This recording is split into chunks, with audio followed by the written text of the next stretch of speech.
अच्छाई की बीमारी पार्ट 2। स्वीटी के मायके आने की खबर सुनकर स्वीटी की कुछ सहेलियां उससे मिलने आती है। अरे यार, इतनी टेस्टी कचौरी कौन से मंगवाए तो ना, मेरा तो मन ही नहीं भर रहा खा खा कर। अरे ये पकोड़े खाकर देख, मजा ही आ जाएगा। तभी प्रीति भी वहां आ जाती है। ये नारियल के लड्डू खाकर देखिए ना, मैंने आज सुबह ही बनाया है। वो स्वीटी दीदी ने बताया कि आप लोग आने वाली हैं, तो मैंने कचौरी और पकोड़े भी बना दिए। आप खाकर बताइए ना कैसे बने हैं। और स्वीटी, तेरी भाभी तो बहुत अच्छा खाना बनाती है, और एक तो है जो चाय भी ऐसे बना कर लाती है कि अगली बार बंदा चाय के नाम से ही घबरा जाए। अरे भाभी, आपको पता है स्वीटी तो ऐसा खाना बनाती है कि इसके पति के बारे में सोचकर मुझे आज भी अफसोस होता है। बेचारा आधा पेट ही खाना खा पाता होगा।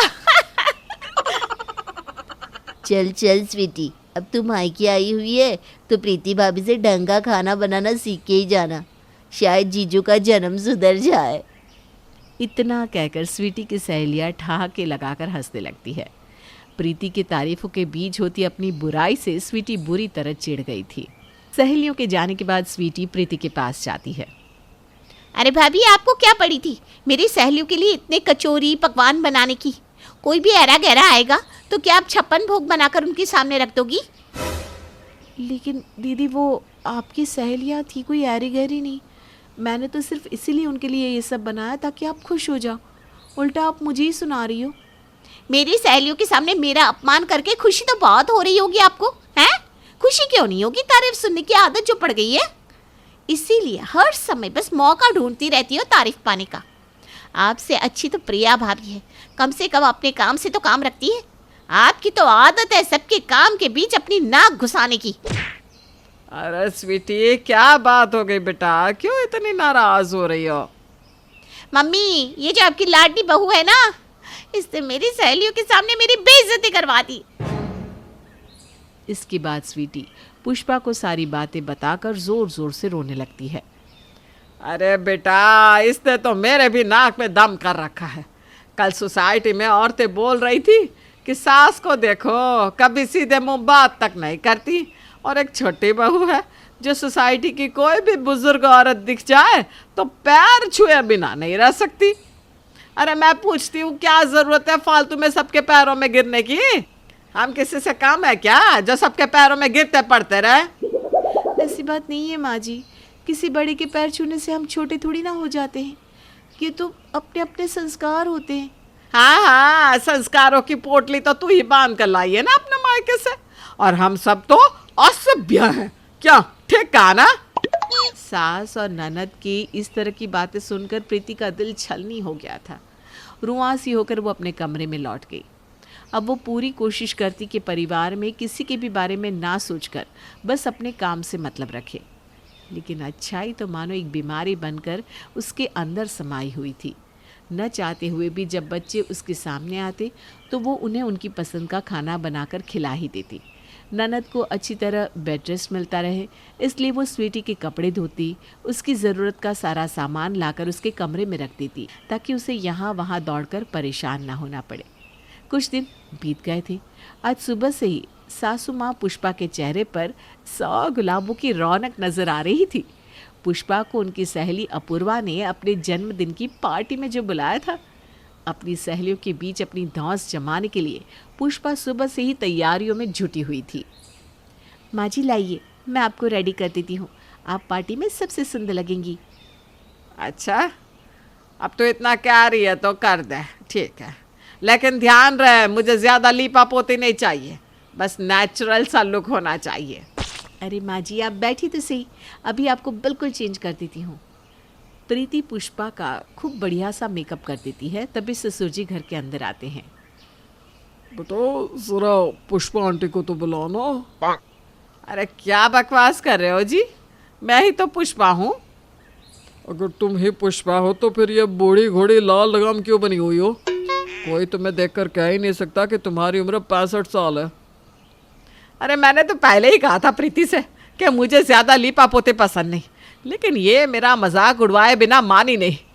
पता नहीं किस घड़ी में ये संस्कारों की पोटली मेरे गले में बंध गई। ऐसा कोई काम हो ही नहीं सकता जिसमें ये टांग ना अड़ाए। अच्छी खासी मैं खुद से तैयार हो रही थी, आकर लग गई माँ जी करने में और सब सत्यानाश कर दिया। अब ऐसी शक्ल लेकर सहेलियों के बीच जाऊंगी तो वो भी मजाक ही बनाएंगी। तभी पुष्पा की सहेली का फ़ोन आता है और वो जल्दबाजी में ऐसे ही निकल जाती है। मैंने तो माँ जी का इतना अच्छा मेकअप किया, मदद करने की कोशिश की और उन्होंने ही मुझे 4 बातें सुना दी। बच्चों को लेकर हुई बहस के बाद प्रिया प्रीति से बात नहीं करती थी। बच्चों के 3 दिन में एग्ज़ाम शुरू होने वाले थे और प्रिया डेंगू की चपेट में आकर बिस्तर पर पड़ी हुई थी। प्रीति का दिल तो बहुत चाहता कि वो जाकर जेठानी का हाल पूछ ले, लेकिन अपनी भलाई का कई बार बुरा अंजाम होता देख चुकी थी, इसलिए चुप रहकर अपना काम करने में ही उसने भलाई समझी। स्वीटी दीदी, आप बच्चों की पढ़ाई करवा देंगी क्या?